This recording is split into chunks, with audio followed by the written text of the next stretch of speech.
जो व्यक्ति ये जानता है कि आत्मा अविनाशी, अजन्मा, शाश्वत तथा अव्यय है, वो भला किसी को कैसे मार सकता है या मरवा सकता है, इसको हम लोग चर्चा करेंगे। भगवान कृष्ण की अनेक लीलाएं हैं इसके माध्यम से।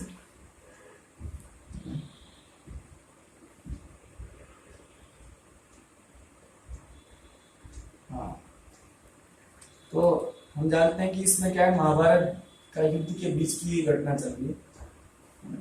भगवान ने भी अर्जुन को उपदेश देने का स्थान चुना, वो स्थान जहाँ बताते हैं कि सभी लोग जो है वो सुनते थे उसको,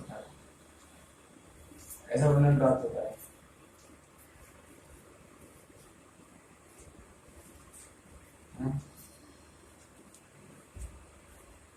ऐसा वर्णन प्राप्त होता है कि महाभारत के युद्ध में जो है भगवान ने युद्ध स्थली में चुना ये ज्ञान, क्योंकि सभी लोग उसको सुन रहे थे।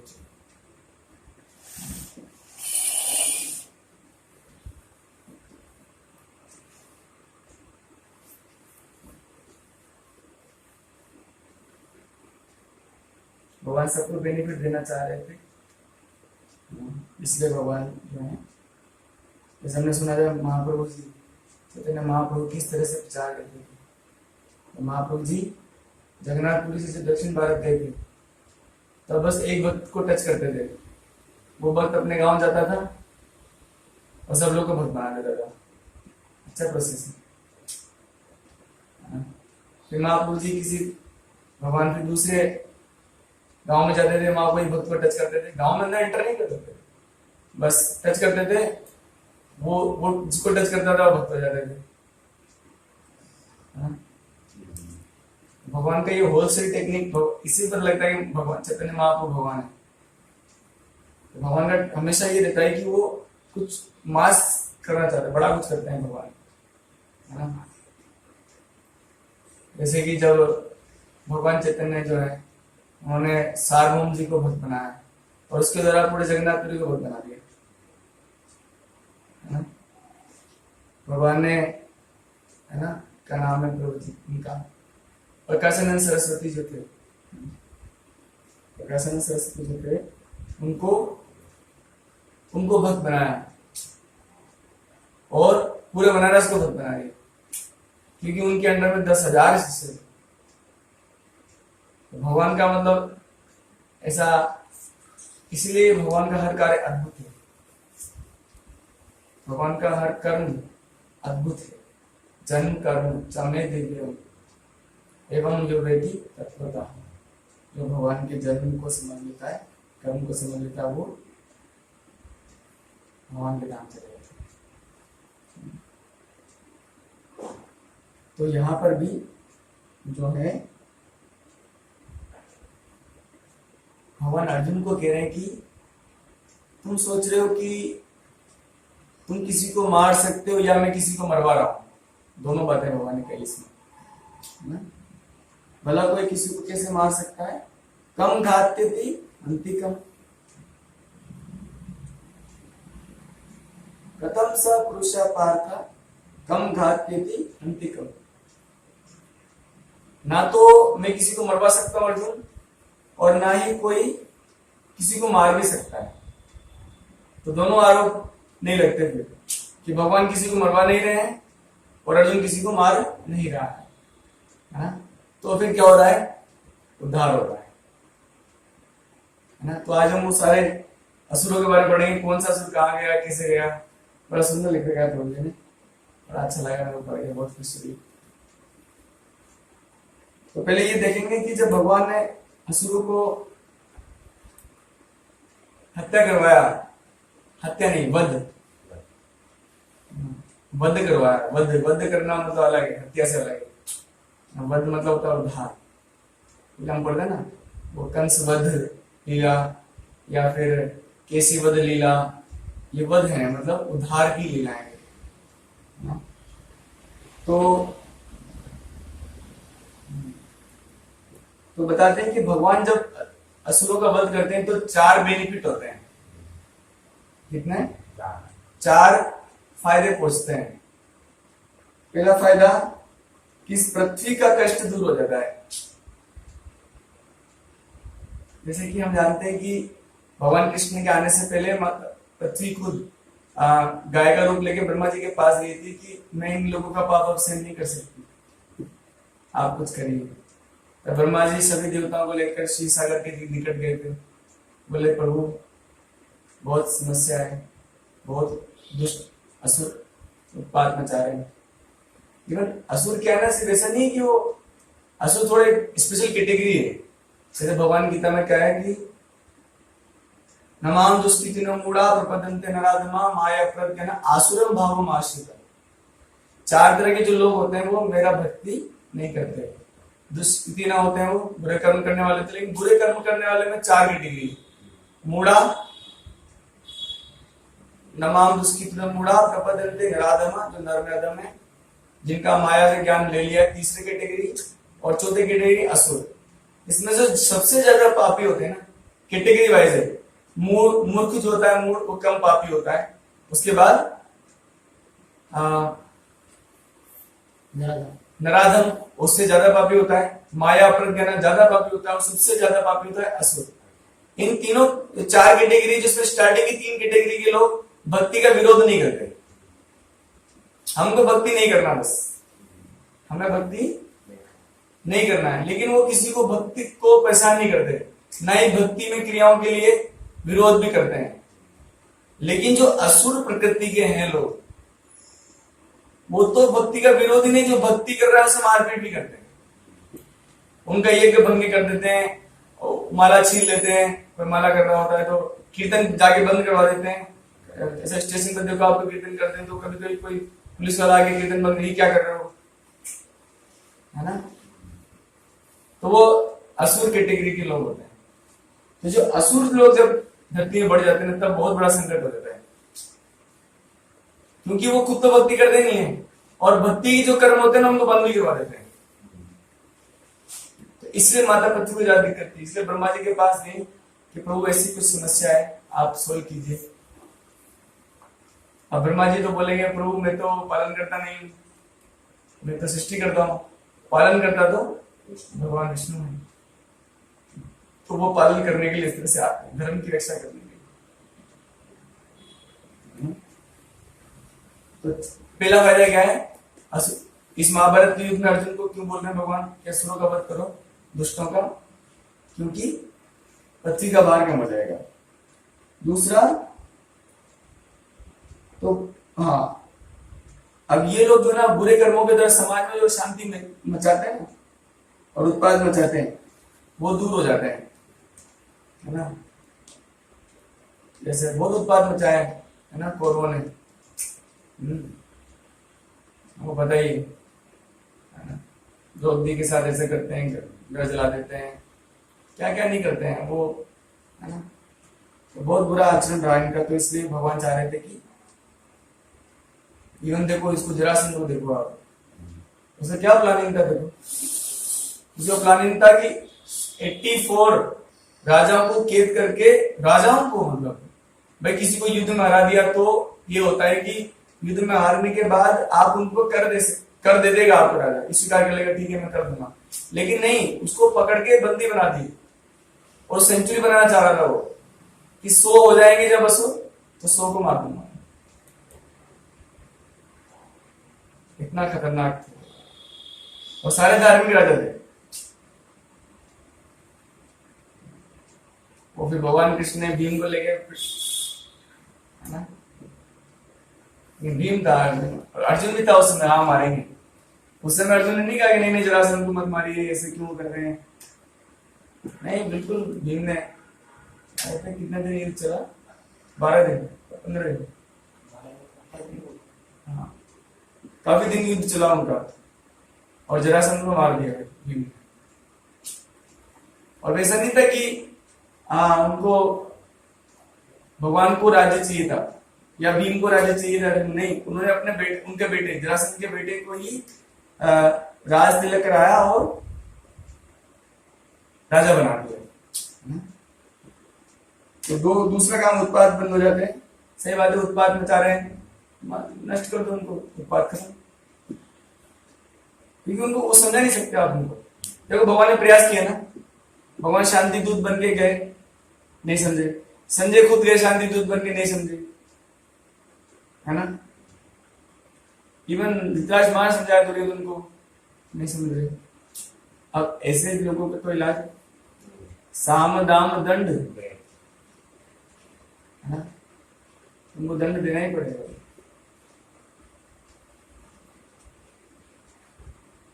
तीसरा फायदा होता है दुष्टों का विनाश करने से कि लोगों को ये पता लग जाएगा कि जो शास्त्र विरुद्ध कर्म करते हैं उनका उसका फल क्या होता है।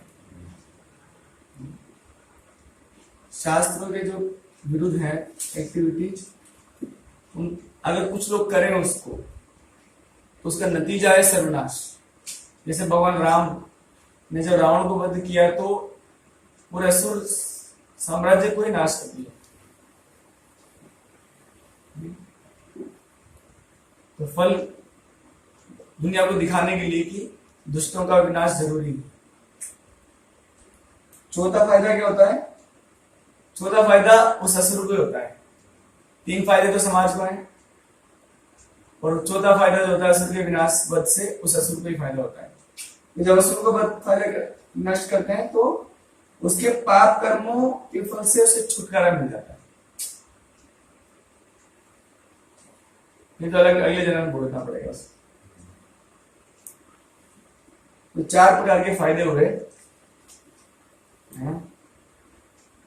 भगवान ने जो वध करवाया असुरों का, है ना। अब इसमें ये लाइन है, बड़ी स्पेशल लाइन है। कोई किसी को कैसे मार सकता है या मरवा सकता है। क्योंकि क्यों? क्योंकि आत्मा क्या है? अविनाशी है, अजन्मा है, शाश्वत और अव्यय है। वही मतलब खत्म नहीं होती आत्मा। ऐसा नहीं है कि हमने अभी 1 करोड़ जन्म बिता दिए तो एक कुछ पोर्शन खत्म हो गया आत्मा का, पता है। जैसे शरीर खत्म हो जाता है तो 1 करोड़ जन्म में या 50 करोड़ जन्म में या इसमें आत्मा का कुछ भी पोर्शन खत्म हो जाए, ऐसा कभी नहीं होता है। वो वे नहीं होता है, नाश नहीं होता है, शाश्वत रहता है। तो बताते हैं कि आत्मज्ञान के धरातल पर स्थित होकर जिस व्यक्ति का वध, जो व्यक्ति वध करता है या करवाता है, आत्मज्ञान के धरातल पर स्थित होना चाहिए पहले उसको। वो वध करता है या अगर वध करवाता है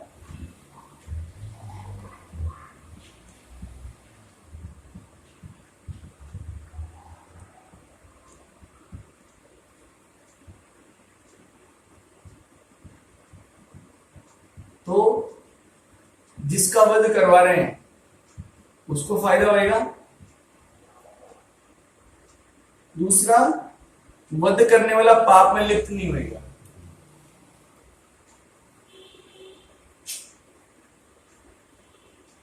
तो अर्जुन को समस्या थी कि पाप हो जाएगा, लेकिन नहीं।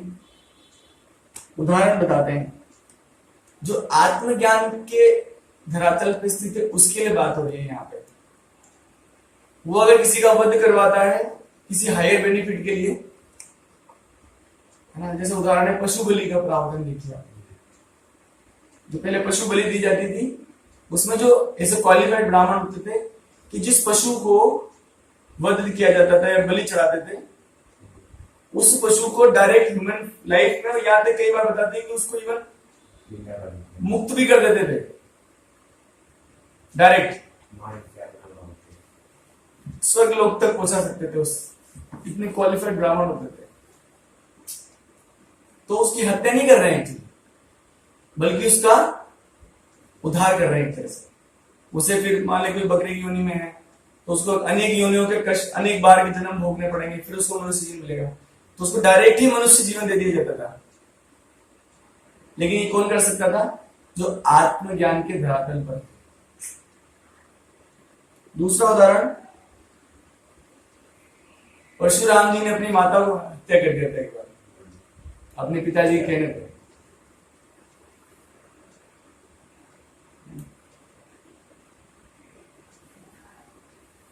परशुराम जी ने अपनी माता को हत्या कर दिया। क्यों? क्योंकि वो आत्मज्ञान के धरातल पे थे और वो अपने पिता की शक्ति को भी जानते थे। तो जब उनके पिता ने कहा माता को मार दो, तो माता को मार दिया। फिर बोले बेटा मैं तुमसे बहुत खुश हूं, तुम मुझसे जो चाहो मांग लो। तो उनके पिता ने तो परशुराम जी ने कहा कि मैं आपसे दो वर चाहता हूं, एक तो आप अपनी मेरी मां को वापस जिंदा कर दो, दूसरा इसके अंदर से विस्मृति हटा दो कि मैंने उसकी हत्या कर दी। तो वापस जिंदा कर दिया। और ऐसा कई बार हुआ है। आत्मा को आत्मा कोई मरता नहीं है। जैसे भगवान चैतन्य की लीला में भी एक बार हम देखते हैं कि जब श्रीवास ठाकुर जी का लड़का मर गया था कि संकीर्तन के समय में, तब माँ तो सब लोग विलाप कर रहे थे, सारी माताएं विलाप कर रही थी। तो महाप्रभु जी ने जाके उस बच्चों को बोले क्यों क्यों उठो, कृष्ण कृष्ण बोलो, तो वो जिंदा हो गए। ऐसे हुआ था जब चित्रकेतु महाराज का लड़का मर गया था, क्या नाम था उसका, तब नारायण जी की कृपा से वो लड़का जिंदा हुआ और बोले आत्मज्ञान प्रदान कीजिए आपको। तो ये तो बता रहे हैं इसमें कि कौन किसको मार सकता है या मरवा सकता है ना? और अब अर्जुन बोलेंगे भगवान आप मेरे परिवार वालों को तो मरवा रहे हो, आप अपने परिवार वालों पर हाथ उठा सकते हो क्या? भगवान ने किया है, खुद अपने हाथों से ही कृष्ण बलराम ने सभी यदुवंशियों का वध कर दिया है ना। बोलते उनका हत्या नहीं किया उन्होंने, बल्कि बोले थे कि भैया हम लोग को जाना है अभी, है ना, लीला समेटनी है, तो पहले मैं चाह रहा हूं कि आप लोग धाम पहुंच जाओ। लेकिन आत्मज्ञान के धरातल पर स्थित होगा वो उसको समझ सकता है। तो भगवान ने क्या है, सभी यदुवंशियों का वध किया था अपने ही हाथों से।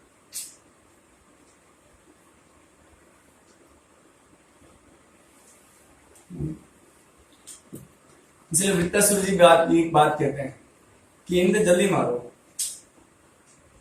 जल्दी शरीर को खत्म करो इंद्र, ताकि मैं अपने आध्यात्मिक शरीर को प्राप्त करूं। मेरा वध करो, मतलब खुद इच्छा करके। और हम लोग आज ये भी देखेंगे कि कुछ असुर ने भगवान से बोला कि आप मेरे को हत्या करो, मेरा वध करो आप, मैं चाह रहा हूं ऐसा। क्यों? क्योंकि वो आत्मज्ञान के धरातल पे है और समझ रहे हैं कि ये जो भौतिक शरीर है वास्तव में वो कष्टों का कारण है। इसलिए जो भक्त होता है वो जल्दी शरीर को छोड़ना चाहता है और रहना चाहता है शरीर में।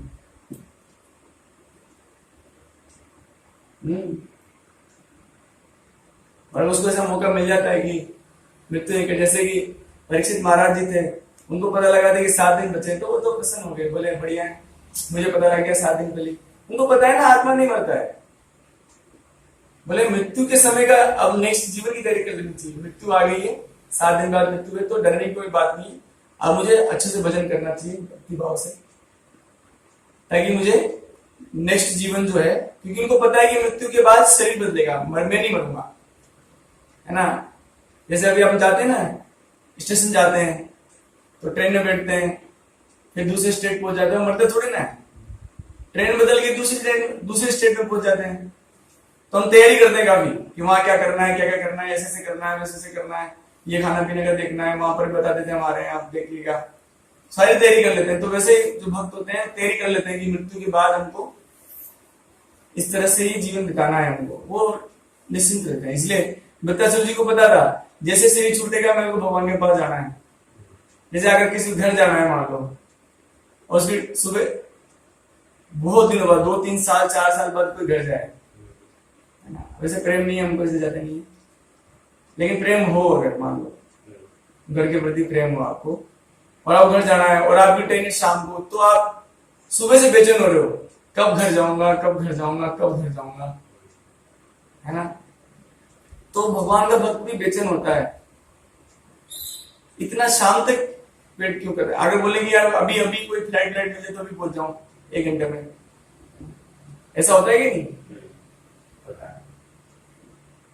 तो वैसे भगवान का भक्त होता है, इंद्र इतना देर क्यों कर रहे हो, जल्दी मारो, जल्दी शरीर खत्म कर दो अपना। तो ऐसे भक्त हैं लोग, तो मृत्यु से डरते हैं और ये मृत्यु को बुला रहे हैं। कितना अंतर है। भगवान के भक्त मृत्यु को इनवाइट करते हैं और जो भक्त नहीं है मृत्यु से डरते हैं। अब देखेंगे कि कौन कौन से असुर थे। गर्ग संहिता, गर्ग संहिता में ऐसे उदाहरण है जिसमें भगवान श्री कृष्ण ने जिन जिन लोगों का वध किया है उनको क्या किस किस प्रकार से मुक्ति प्राप्त हुई, कैसे वो वैकुंठ गए, है ना।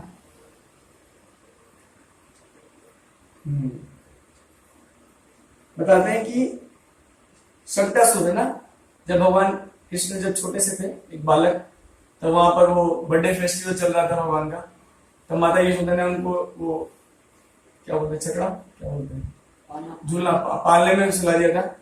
तो भगवान को बहुत बुरा लगा, रे मेरे को ऐसे करते हो, मेरे को अलग कर दिया।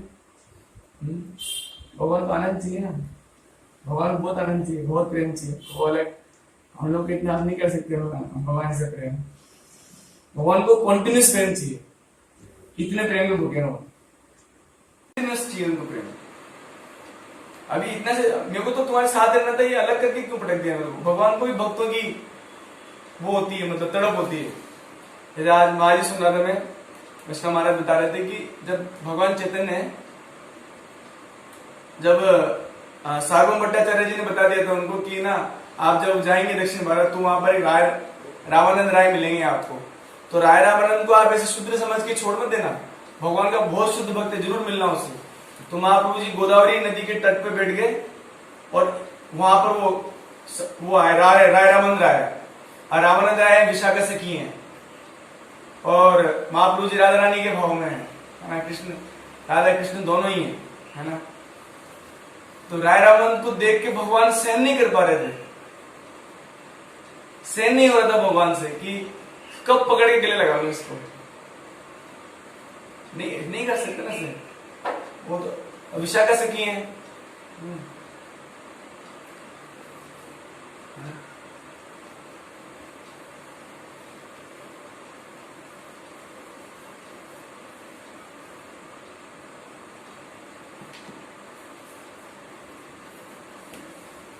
तो भगवान से सहन नहीं हो रहा है पीड़ा, लेकिन सन्यासी मर्यादा, भगवान बोले ऐसे सन्यास क्या फायदा, भाड़ में गया सन्यास। क्योंकि जो सन्यासी लोग ऐसे, क्योंकि राय रामानंद जी तो गवर्नर थे बड़े, मतलब वो इवन गंगा गोदावरी स्नान के लिए आए थे तो चैतन्य चैतन्य ने कि बैंड बाजों के साथ आते थे, बैंड बाजे लेके, मतलब कि राय रामानंद जी आ रहे हैं स्नान के लिए। तो महाप्रभु जी मिल नहीं सकते थे इस स्थिति में, लेकिन बहुत तड़प रहे थे भगवान की उनको पकड़े गले लगाए। तो भगवान ने एक बहुत अच्छी तरीके निकाली कि राय रामानंद मेरी तरफ कैसे आकर्षित हो जाए, क्योंकि भगवान को ज्यादा इच्छा है भक्त से भी। तो भगवान ने क्या करा, अपना वोल्टेज हाई कर दिया, मतलब अपना प्रकाश तीव्र कर दिया। तो राय रामानंद देखा अरे कौन है, तो पता लग गया कौन है, तो ये तो कोई एक जन्म का थोड़ी है, तो हर जन्म का संबंध है। और जन्म का क्या, तो शाश्वत संबंध है, जन्म जन्म का भी संबंध नहीं होता भक्त और भगवान का, शाश्वत ही संबंध होता है भगवान और भक्त का। तो देखिए कि ये तो वही है, जाके टूट पड़े भगवान पे एकदम, और बोल रहे हैं महाप्रभु जी और राय रामन जी गले लग के बेहोश हो गए, तो बेहोश हो गए, घंटे तो बेहोश पड़े रहे, फिर थोड़ी चेतना आई। अब देखे कि कितना, बाकी सब लोग देख रहे थे वहां पे, चारों तरफ वो ब्राह्मण वगैरह आए थे, सब देख रहे थे कि, तो महाप्रभु जी ने अपना वोल्टेज थोड़ा डाउन किया कि नहीं नहीं, सब लोगों के बीच में ये जो अष्ट सात्विक विकार दिखाना नहीं चाहिए। तो जो भी हो, तो भगवान के जो भक्त हैं, भगवान को बहुत ज्यादा मतलब बोलते हैं ना वो हैंकरिंग भी शब्द नहीं है, शौक होता है ना, शौक क्या बोलते हैं, मुझे शौक है, सिगरेट पीने का शौक होता है कि दारू पीने का शौक होता है। तो भगवान को क्या, भक्तों से प्रेम करने का बहुत शौक है। भगवान क्या उसको इंटॉक्सिकेशन बोलते हैं, क्या बोलेंगे उसको, भगवान को नशा है, मतलब भगवान के भक्तों से मिलने का, भगवान और दूर नहीं रह सकते। जब माता यशोदा ने दूर किया तो बहुत दिक्कत हो गया। वो लीला जो थी भगवान को बांधने वाली, वो उसी कारण से हुई। जब माता यशोदा ने कृष्ण को पटक दिया साइड में कि वो दूध उबल रहा है, भगवान बहुत गुस्सा है, क्या है ये क्या है, मैं फर्जी दूध के चक्कर में मेरे को आनंद से दूर कर रहे हो, और जैसा मत करो गुस्से में। तो भगवान को ऐसे ऐसे सहन नहीं होता है भक्तों से दूर करना, है ना। जैसे महाराज बहुत सुंदर बता रहे थे, गोप कुमार की कथा सुना रहे थे महाराज जी कि गोप कुमार को सनातन गोस्वामी जी ने शायद लघु भागवतम या बृहद भागवतम में से एक, बृहद भागवतम में गोप कुमार की कथा आती है। तो गोप कुमार जी बैकुंठ लोग पहुंची गलती से, अब ना यमदूत गलती से किसी को उठा के ले जाते हैं, वैसे गोप कुमार का भगवान से रिलेशन था फ्रेंडशिप, साख्य रस, है ना। तो लेकिन वो बैकुंठ में पहुंच गया, बैकुंठ में साख्य रस है ही नहीं, वहां तो दो ही रस है, शांत और दास, वात्सल्य भी रस नहीं है बैकुंठ के अंदर। तो गोप कुमार जी बैकुंठ गए, मन नहीं लग रहा उनका, अरे मैं यहाँ क्या करूं। अब उनको तो इच्छा हो रही थी विष्णु जी की जाके लिए लगा, विष्णु जी एटिकेट है, पूरा एटिकेट फॉलो करते हैं वो, पूरा उनके जो उनके परिकर हैं वो भी एटिकेट फॉलो कर रहे हैं, विष्णु जी के लिए लग रहा है, प्रणाम करो, आरती उतारो, गुणगान करो, बस उससे आगे नहीं जाना है।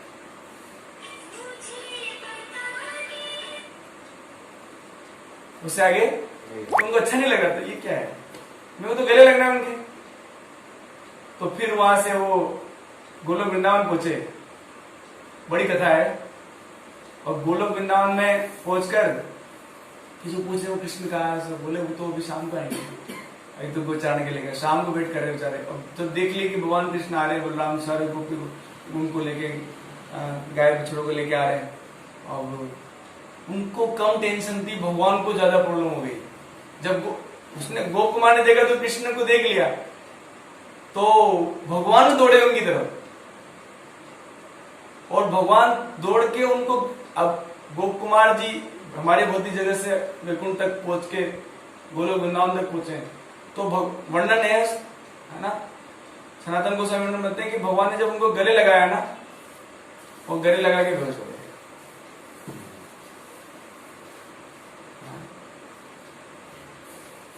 गले लगा के बेहोश हो गए भगवान, गोप कुमार बेहोश नहीं हुए।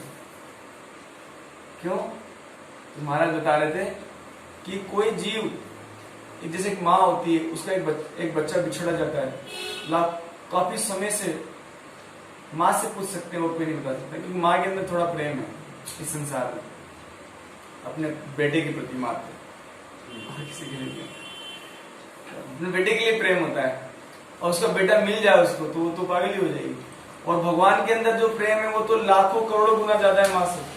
उनको अपना बिछड़ा हुआ बच्चा मिलेगा, वात्सल्य भाव है भगवान में अपने भक्तों के लिए हमारा भगवान में वात्सल्य है, सीधा माँ का रिलेशन, गले लगा के बेहोश हो गए, ये भगवान है। तो गर्ग संहिता में वर्णन आता है कि भगवान ने जब कई असुरों का एक्चुअली हत्या नहीं करा, वध किया, तो पहले सट्टासुर, तो बता रहे सट्टासुर वाला, तो पार्ले में माता यशोदा ने कृष्ण को सुला दिया, भगवान आगे बोले मेरे को सुला दिया, तो भगवान लात पर मारने लगे। तो वहां पर एक असुर था, उसका शरीर था वायुमय, अलग अलग शरीर होते हैं किसी का, अगर आप जाएंगे जैसे हमारा शरीर पृथ्वी में है ना, और अगर आप सूरज जाएंगे, सूर्य लोक में जाएंगे तो वहां पर शरीर अग्नि में, किसी का जल में होता है जो नीचे रहता है। इवन नंद महाराज जी को एक बार पकड़ लिया था वरुण देव ने, वरुण देव के असिस्टेंट लोग ने, क्योंकि सुबह वो 4 बजे से पहले स्नान कर रहे थे, तो वरुण देव के जो असिस्टेंट लोग तो पकड़ के ले गए नंद महाराज को अंदर, तो उनका बॉडी वाटर क्या बोलते हैं उसको, जल में। तो ये जो असुर था उसका शरीर था वायु में, तो भगवान ने लात मारी उसे अवतार कर दिया, भले वायु में होगा शरीर, और तुरंत उसने क्या करा, शरीर छोड़ते दिव्य शरीर धारण कर लिया। और गर्ग संहिता मंडल ने 100 घोड़ों से जुते हुए दिव्य रथ पर बैठकर वो नीचे धाम गोलोक को चला गया। 100 घोड़े थे उसमें, 100 घोड़े कैसे होते हैं?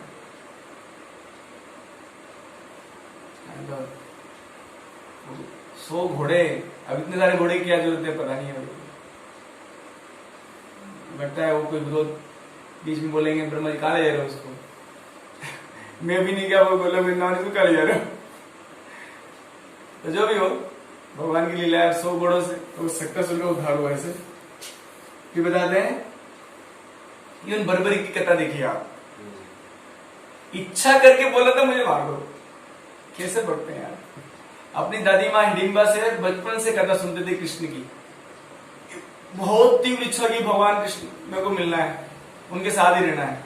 तो बेटा 2 मार्ग हैं, एक तो उनके भक्त बन जाओ, दूसरा है उनके भक्तों को परेशान करो। तो उनको भक्तों को परेशान करो तुम्हारा वध कर देंगे, जल्दी उद्धार हो जाएगा। तो कौन सा मार्ग चाहिए? बोले जल्दी उद्धार चाहिए। तो बेटा तपस्या करने चल जाओ, अस्त्र शस्त्र प्राप्त करो और उन अस्त्र शस्त्रों को प्राप्त करके भगवान के जो भक्त हैं उनको परेशान करो। और प्लानिंग करके गए थे, है ना, इनका नाम क्या था? बर्बरिक, है ना, भीम के लड़के घटोत्कच, घटोत्कच के लड़के बर्बरिक। तो बर्बरिक बड़ा खतरनाक थे, बहुत सारे, मतलब अगर एक अस्त्र से वो सारे पांडव सारे महाभारत खत्म कर सकते थे। तो ब्राह्मण बन के भगवान आगे रोकते हैं, कहां जा रहे हो? बोले कौरव की साइड से लड़ूंगा, पांडवों को भी मार देता हूं, ऐसा करके बोलते हैं। और बाण निकाला, मारने के लिए तैयार। तो भगवान ने कहा, तुरंत भगवान ने वेट नहीं किया, तुरंत सुदर्शन निकाला और गला काट दिया। और जब गला कट गया तो बहुत खुश हुआ, बोले मैं तो ये चाह रहा था, यही तो मेरा प्लानिंग था बचपन से, पूरा हो गया प्रभु। बोले लेकिन गोलोक वृंदावन जाने से, अपने धाम जाने से पहले मेरी एक इच्छा है कि मैं महाभारत को युद्ध देखूं। तो जो पहाड़ के ऊपर उनका सिर रखा गया था, वही खाटू श्याम जी। पहाड़ के, इसलिए जो खाटू श्याम जी का आप जब देखोगे ना, जैसे भगवान कृष्ण तो मुरली बजा रहे हैं, तो खाटू श्याम जी का जब आप देखोगे, उनका जो दर्शन करोगे, तो एक मुख है और फिर एक ऐसे है, बस पहाड़ है, बस एक मुख है और पहाड़ है, कोई हाथ नहीं, कोई पैर नहीं, कुछ नहीं। भगवान ने कहा था मेरे नाम से जाना जाएगा तू, खाटू श्याम। तो ऐसे भी भक्त होते हैं। और एक और वर्णन आता है, ब्रह्म वेद पुराण में एक असुर था, वो कृष्ण के हाथों मरना चाह रहा था, उसका नाम था राजा श्रीगाल। राजा श्रीगाल कृष्ण से बोलता है, हे प्रभु आप चक्र द्वारा मेरा सिर काट दीजिए। कैसे भक्त हैं, जिससे मेरा अनित्य और नश्वर पापी शरीर समाप्त हो जाए। मैं जय और विजय की तरह ही आपका द्वारपाल हूं, मेरा नाम सुभद्र है।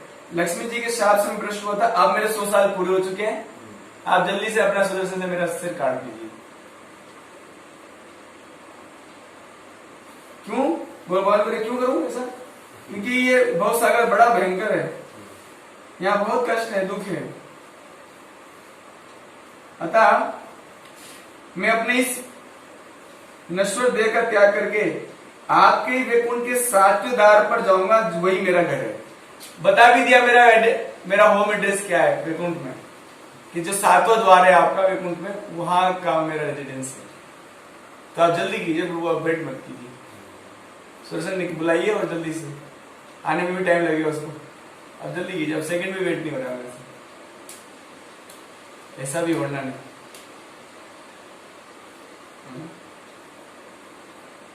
फिर बता दें, केशी नाम का जो असुर था ना, घोड़ा बन के जो आया था केशी, उसको जब उसका वध हो गया तो उसने भी दिव्य रूप धारण किया, भगवान को प्रणाम किया, दिव्य शरीर प्राप्त करने के बाद स्तुति की, भगवान की परिक्रमा किया और उत्तम विमान पर सभी दिशाओं को प्रकाशित करता हुआ वैकुंठ धाम को चला गया।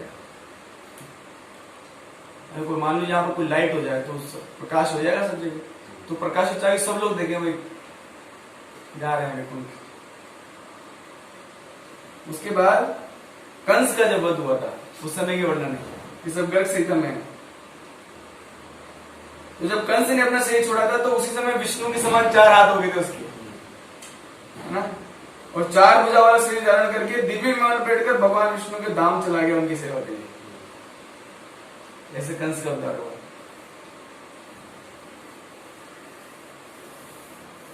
तो इस प्रकार हमें समझना चाहिए कि भगवान अगर किसी का वध कर रहे हैं या अर्जुन से कोई वध करवा रहे हैं तो उन्हीं के ही फायदे के लिए है, उन्हीं का ही फायदा होगा इससे, है ना। तो भगवान की लीलाएं दिव्य है, भगवान के भक्त दिव्य हैं, भगवान की भक्ति दिव्य है। समय ज्यादा होगा।